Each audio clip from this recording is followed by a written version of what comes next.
polêmica nova temporada da série Monstro da Netflix agora conta a história de Ed Gein. Conta assim, daquele jeito, né? Porque muitas das coisas ali, eu te diria que tranquilamente mais da metade do que foi mostrado é ficcionalização, é coisa inventada pra série, pra, entre aspas, entretenimento, pra conseguir esticar a narrativa e entregar 8 episódios como a gente viu aqui. Porém, hoje eu vou falar o que é fato mesmo, o que é apenas criação, ficcionalização, mentirinha.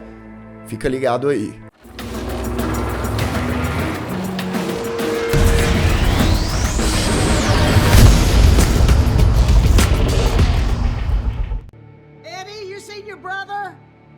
Sejam todos muito bem-vindos a mais um Refúgio Cult, meus amigos. E hoje a gente vai voltar um pouquinho na série Monstro, a história de Ed Gein. Já tem a minha análise aqui no canal, sem spoiler, com spoiler. Você que ainda não viu, veja lá. E nesse vídeo aqui eu prometi lá, tá? Eu falei que eu ia falar sobre os fatos e as mentirinhas, as invenções, as ficcionalizações, quase que não sai, do senhor Ryan Murphy, o responsável pela série Monstro da Netflix, né? Que vai para aquele lado, a gente tem que entender que é uma adaptação e coisa e tal.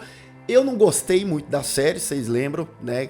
Quem já viu minha análise, porque eu acho que eles estão cada vez mais, cada temporada que passa, pesando mais a mão na glorificação, no sensacionalismo em prol do criar entretenimento, criar uma série, né? Eu acho que é necessário equilibrar mais, mas enfim, isso tá tudo lá na minha análise. Aqui a gente vai para as verdades e mentiras. Edward Theodore Gein, ou Ed Gein, Lucas, Ed Gein? Não, Ed Gein, de Plainfield, Wisconsin, nos Estados Unidos, é um assassino em série, um serial killer, muito conhecido, como vocês já sabem, né? Baseou vários outros personagens, filmes de sucesso. Fato é que Ed Gein só confessou ter matado mesmo na vida real duas pessoas, duas mulheres, né? Na série a gente vê que são muito mais mortes e tal. Ali são suposições, né? É a série pegando o lado que não foi confirmado e transformando na narrativa da ficcionalização. Ele teria matado e confessado matar Mary Hogan, uma dona de taverna, lá em 1954, aos 54 anos, né? E isso é mostrado na série. E antes que eu me esqueça, tá? Esse vídeo vai precisar ter spoilers da série. Eu não consigo falar desses fatos e ficção aqui se a gente entrar na narrativa. Você não quer saber mais nada?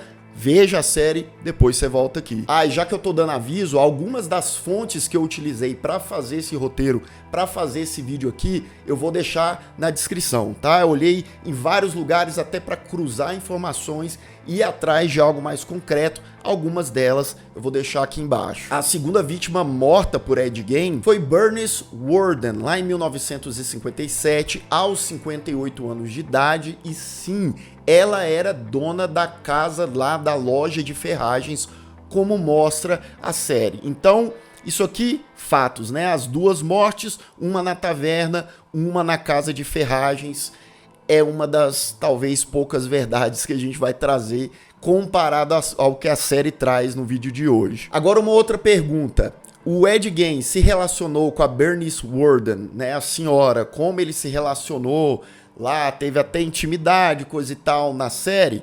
A resposta é não, eles não se relacionaram daquela forma. Nas investigações da polícia na época, né, na década de 50, quando interrogaram o Ed Gein, ele confessou que sim, ele queria possuir a Bernice Worden, né? Ele queria mais coisas íntimas com ela, mas aparentemente isso nunca aconteceu, e ele disse também muito porque ela lembrava a mãe dele. E o que entregou o Ed Gein, inclusive, também diferentemente do que acontece na série, é que tinha um recibo na loja da Bernice da última venda que ela fez para o Ed Gein, né, que ele foi comprar um negócio, estava o nome dele, e nisso eles chegaram até o cara. but it's done wonders for my figure. Talvez uma das suas maiores dúvidas, uma dúvida que eu tive com certeza. O Ed Gein, ele trabalhou como babá na vida real? Porque na série ele faz ali um trabalho como babá. E você sabe qual que é a resposta? A resposta é sim. O Ed Gein da vida real foi babá. Na verdade, naquela época, década de 50 e tal, ele fazia pequenos trabalhos, né? Ele trabalhava numa coisa ali, ajudante acolá, auxiliar de tal coisa, e de vez em quando ele cuidava de crianças. Porém, todavia, contudo, não existe nenhuma prova, relato, né, de que ele levou essas crianças para casa dele e assustou as crianças ficaram traumatizadas, como é esticado e mostrado lá na série de TV, mas sim, o cara foi babá. Mas e a babá Evelyn, né, que na série ele sequestra, tortura psicologicamente, a mata posteriormente. Isso aconteceu na vida real? Bem, não que se saiba, ou melhor dizendo, ainda é um caso sem solução. A Evelyn era uma babá, ela realmente desapareceu.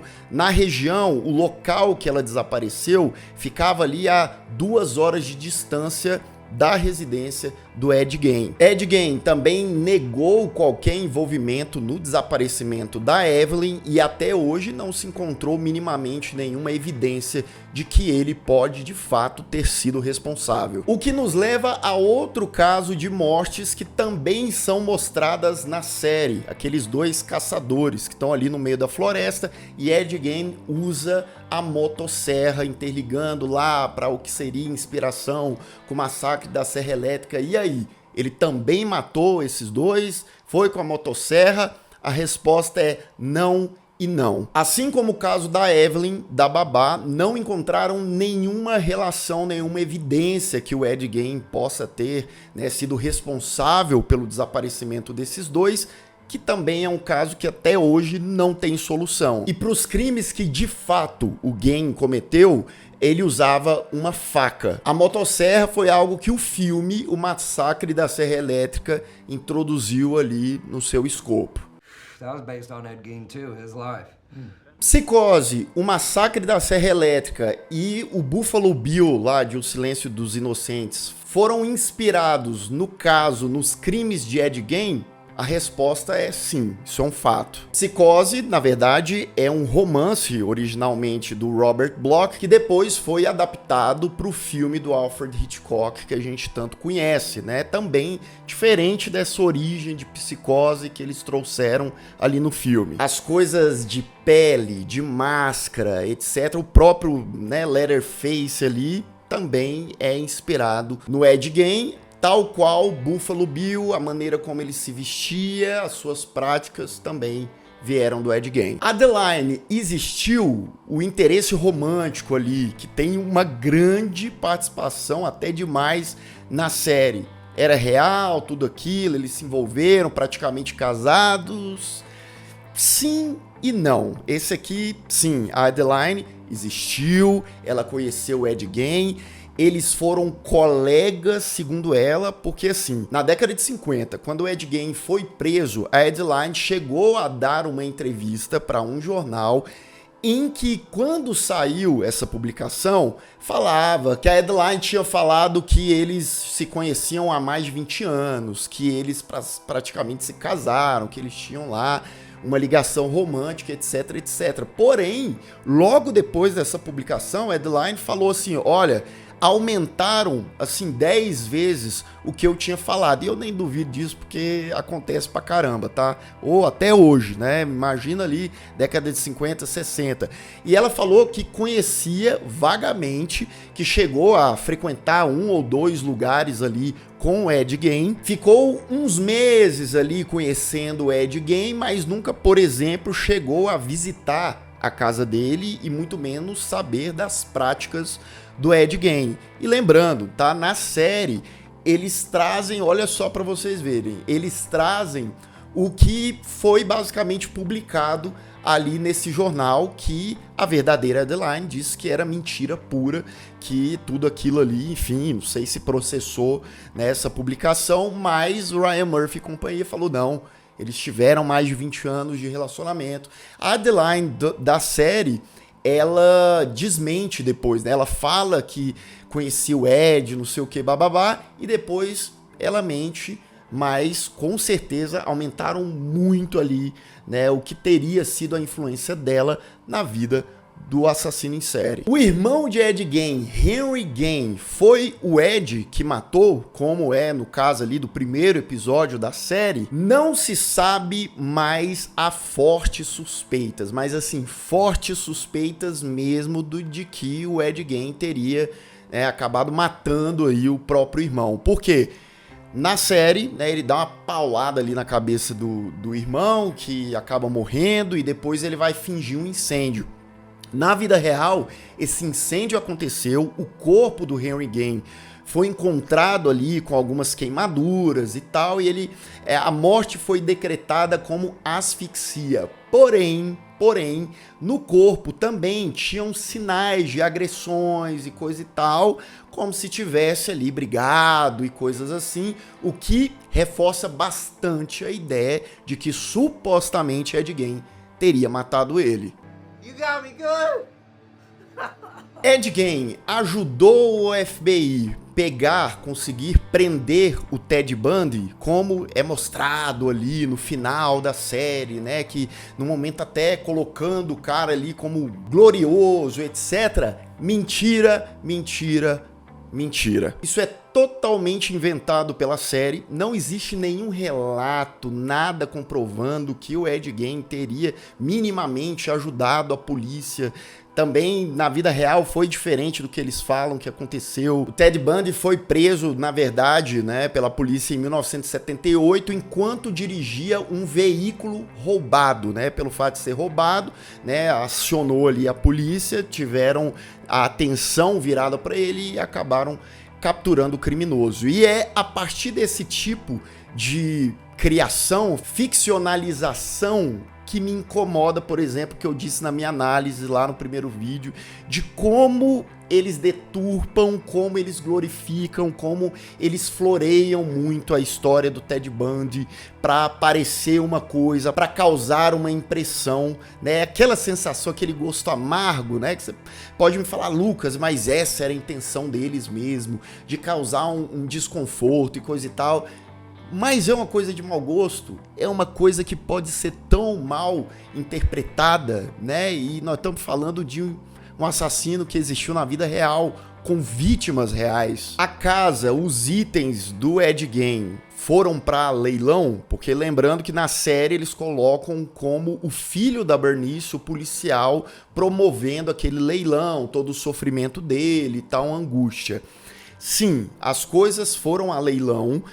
A casa dele pegou fogo, ficou destruída, sobraram uma ou outra coisa. O carro foi vendido, então na série eles trazem isso e é um fato. Porém, o filho da Bernice não teve absolutamente nada a ver com isso, né? Isso é invenção da série para trazer um drama maior e mostrar pelo menos um pouquinho o sofrimento de alguém que foi impactado diretamente pela morte de uma vítima. Porque podem ver, né? Eles, em termos da vítima, mostrar esse sofrimento pelo menos um pouquinho mais para se causar mais essa dimensão dessa dor é quase mínima aqui. Então eles falam, não, vamos criar isso aqui para não falar que a gente só trouxe 100% o lado do Ed Gein, da cabeça dele e das fantasias que ele poderia ter. A Ilse Coach, a alemã, nazista, na época ali da Segunda Guerra, que, né, fazia aquelas festas, pegava pele, etc, etc.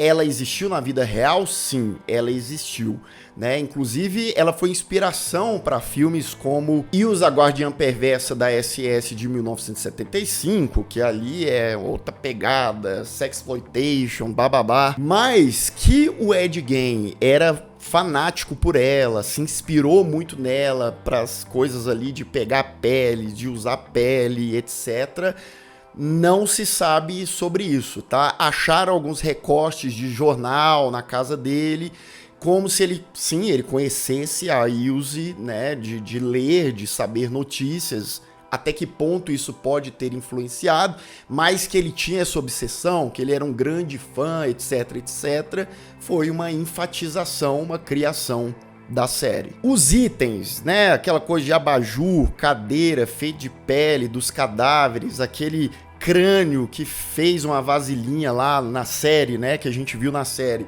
Isso existiu? Isso tem? Sim, tudo isso aconteceu, tá? As peles eram utilizadas de cadáveres, né, de diferentes corpos.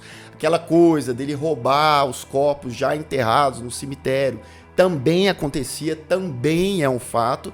E ele produzia abajur, produzia cadeira. Sim, também foi encontrado não só um, mas vários vasilhas ali, baldes, né, que foram criados a partir de um crânio humano de verdade. Inclusive o próprio Ed Gein admitiu que ele usava as peles como se fosse roupa mesmo, como a série retratou diversas vezes, ele fazia também na vida real.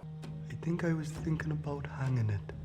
Ed Gein era canibal ou era necro, sabe o negócio ali, gente que morreu, que na série eles trazem isso, né? Na realidade, não. Pelo menos ele nunca confessou que ele praticou o ato. Na verdade, depois que ele foi preso, ele disse que nunca teve uma relação, ele nunca chegou ao ato, seja com a pessoa viva, seja, no caso, com a pessoa morta. E também não existem evidências, tá? Não existem ali provas de que ele era um canibal, que ele deu carne para os outros comerem, etc. Isso aí também é, no caso, uma ficcionalização, mais uma vez, da série. A galera do hospital, enfermeiras, pacientes, assassinos, né, dançaram no final. Obviamente que não, brincadeiras à parte, mas não, né? Aquilo tudo era eles tentando, né, materializar em tela o que seria a esquizofrenia do Ed Gein, ele imaginando e coisa e tal, né? E é um outro ponto que eles revelam que ele era esquizofrênico, mas eu acho que é muito superficial a forma como eles trabalham com esse tema, como eles desenvolvem esse tema, priorizando mais o lado do entretenimento, mais o lado, vamos criar um musical aqui, vamos fazer desse momento, né, um momento digno de Hollywood, etc, etc. Como eu disse para vocês, para mim, é uma coisa de equilíbrio, né? É igual, vou citar um exemplo aqui rápido, a série Adolescência. Nem todo mundo gostou, eu gostei bastante. E é uma série que retrata, né, pessoas que cometem crimes, né, crimes pesados e tal. Nós estamos falando também de jovem. E consegue equilibrar, consegue mostrar essa perspectiva, né, do rapaz lá e tal, mas deixando claro o impacto daquilo, como aquilo é sombrio, como aquilo é sério, né? E o trabalho psicológico daqueles personagens também. Eu acho que aqui isso tem espaço a seja as tramas paralelas, sejam as inversões, e no fim das contas é como se tivessem basicamente inventado mais um personagem levemente, medianamente inspirado no Ed Gein. Mas aí quando você bota o nome dele, a imagem dele ali na capa, no nome, existe uma responsabilidade de como você vai administrar, executar aquela narrativa, tá? Então é isso, esses são alguns fatos, algumas inverdades ou meras criações aí, como eu disse, a maioria da série. Você já tinha ouvido falar disso? Você já tinha ouvido falar desse caso? Você gostou da série? Porque tem gente que gostou da série, tá? Então, com calma, tranquilidade, todo mundo aqui civilizado, todo mundo aqui adulto, pode falar nos comentários, né? Dando as suas opiniões ali, os seus pontos, talvez trazer algum ponto que eu não trouxe nem nesse vídeo aqui e nem na minha análise. Fiquem à vontade. E se você ainda não é inscrito aqui no canal, se inscreva aqui embaixo, clique no sininho para receber todas as notificações, deixe o seu like, que ajuda muito o Refúgio Cult também, e se torne membro do canal. Claro, se você puder e quiser, dá uma olhadinha aqui no link, nas vantagens que você tem de ver vídeo antecipadamente, ver vídeo que só os membros veem, além de lives exclusivas, entre outros benefícios. E eu vou ficando por aqui. Caso você tenha perdido os últimos vídeos do canal, ó, estão aparecendo bem aqui do meu lado, é só clicar e assistir caso o YouTube não tenha te mandado. Um grande abraço e até mais.